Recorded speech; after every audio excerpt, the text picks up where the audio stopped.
always thought trust was something you either had or you didn't. With Sarah, I believed I had it. We'd been married 8 years, long enough for routines to replace surprises, long enough for silence to feel normal. I worked long hours in logistics management, the kind of job where delays are blamed on you even when they aren't your fault. Sarah ran a small wellness studio out of our guest house. On paper, it looked balanced. In reality, we were drifting, and I was the only one pretending not to notice.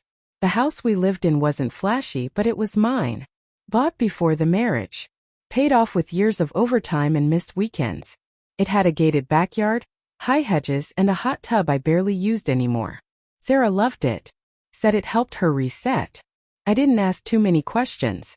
Maybe that was my mistake. Or maybe I trusted her because that's what husbands are supposed to do. That afternoon, I came home earlier than usual. A shipment got delayed, and there was no point sitting in an office pretending to be productive. As I pulled into the driveway, I noticed a car I didn't recognize parked just outside the gate. Black sedan. Clean. Expensive. I remember thinking it belonged to a client of Sarah's, maybe someone she coached. I told myself that explanation because it was easier.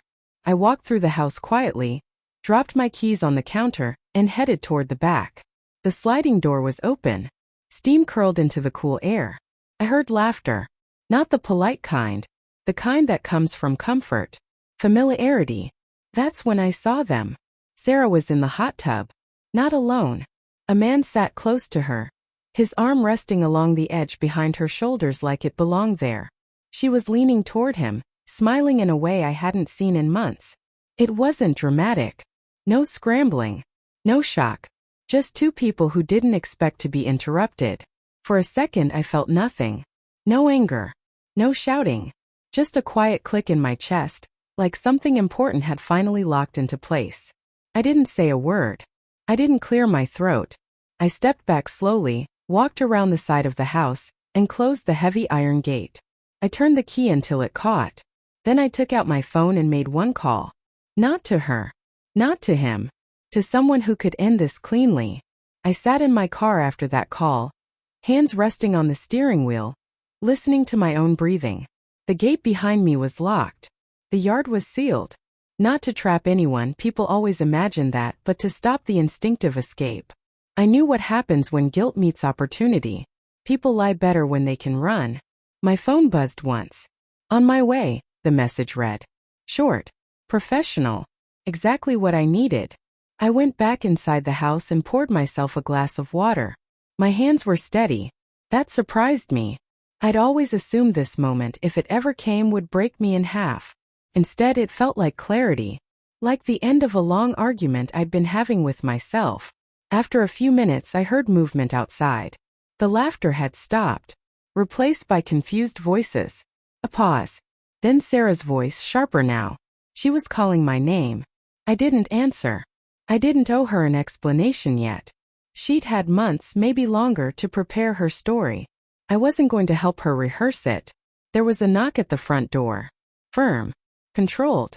I opened it to see Mark, my attorney. Not a friend. Not a family member. A professional. Someone who dealt in facts, not feelings. He stepped inside, nodded once, and asked, "Is this the situation you mentioned?" "Yes," I said. "Backyard." We walked through the house together.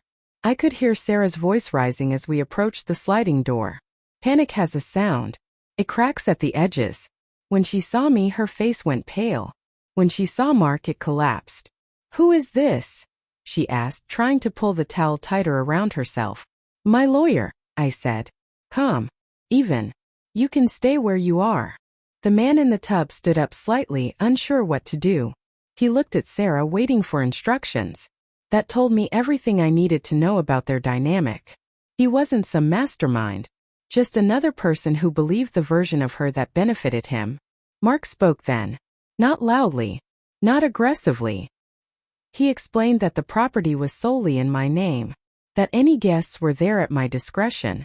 That this interaction was being documented. He didn't threaten. He didn't accuse.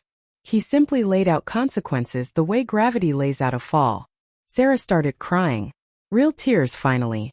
She said it wasn't what it looked like. She said it had just happened. She said she'd been feeling lonely. Each sentence landed flat. I'd heard all of them before, just not from her mouth. I watched her say my name like it was a lifeline she'd forgotten how to use. I didn't respond, because the call I'd made wasn't about the gate. It was about closing a chapter. I stayed quiet while Mark handled the rest. He told the man to collect his things and leave through the front once the gate was unlocked. No drama.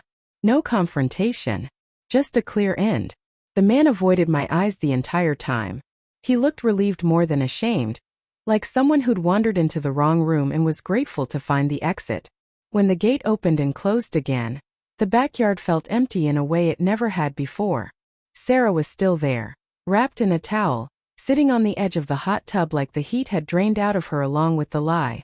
She kept waiting for me to explode. For yelling. For accusations. For something loud enough to make her feel like the victim. It never came. Mark turned to me. "I'll file first thing in the morning," he said.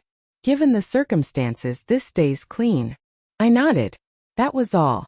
He left without another word. Sarah finally spoke. "You locked the gate," she said quietly. "Why would you do that?" I looked at her then. Really looked. At the woman I defended for years. Made excuses for. Waited on. "So you couldn't pretend this didn't happen," I said. "And so I wouldn't." She tried to come closer. I stepped back. Not out of anger. Out of finality. That boundary mattered more than anything I could say. She told me she'd been unhappy. That she didn't feel seen. That things had been distant between us. None of it was new. What was new was the way she said it now, carefully, like she was choosing words that might still work. "I made one call," I said.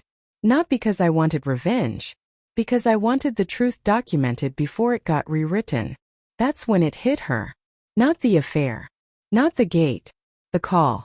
The understanding that this wasn't a fight she could win with tears or promises. That there would be no dramatic reconciliation. No drawn-out chaos. Just consequences. She left that night with a suitcase and nowhere specific to go. I stayed. I slept in my own bed for the first time in months and didn't feel alone doing it. People think moments like this are about power. They're not. They're about choosing yourself when someone else has already chosen against you. The hot tub stayed cold after that. I didn't drain it out of spite. I just didn't need it anymore. Because peace, once you reclaim it, doesn't need heat to feel real.